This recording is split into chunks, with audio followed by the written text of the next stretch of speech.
Pamätám si na ten deň, bol to 8. október.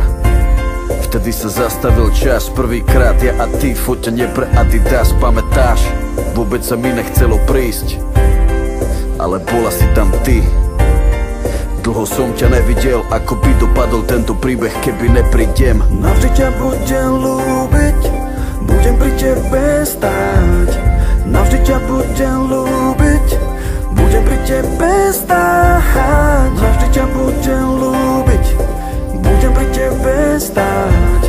Navždy s tebou, navždy s tebou, navždy s tebou. Sedeli sme v aute spolu, naše nohy sa dotýkali. Hovorím si, čo sa deje, je to možné, aj keď sme sa my dvaja tak dlho poznali. Zrazu bol to ako sen, ne, hovorím si, je to obyčajný deň. 8. október, stále to mám v hlave, ako by to dopadlo, keby vôbec neprídem.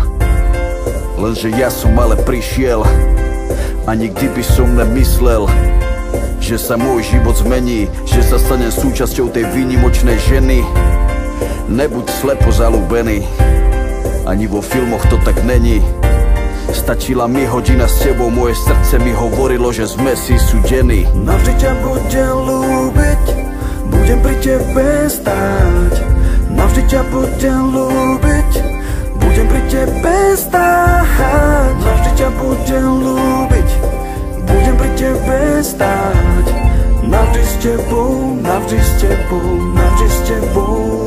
Yo, SMS-ky celý deň, SMS-ky celý týždeň. Nemôžem prestať na ňu mysleť, chcem ju vidieť, hovoríme, že do Prahy za ňou prídem. Večera s ňou v Prahe v Kogu, sedíme tam v našom rohu. Držím jej ruku a som šťastný, za 8. október ďakujem Pánu Bohu. Celé to prišlo nečakane, nepovedal som ani mame, že v môjom živote je žena, na ktorú som čakal a je pre mňa vyrobená. Odtedy sme stále spolu, toto je pre teba aj Lolu. Chcel som len, aby ste vedeli, že chcem byť tvojim mužom, pokiaľ nás smrť nerozdelí. Navždy ťa budem ľúbiť, budem pri tebe stáť. Navždy ťa budem ľúbiť, budem pri tebe stáť. Navždy ťa budem ľúbiť, budem pri tebe stáť. Navždy s tebou, navždy s tebou, navždy s tebou.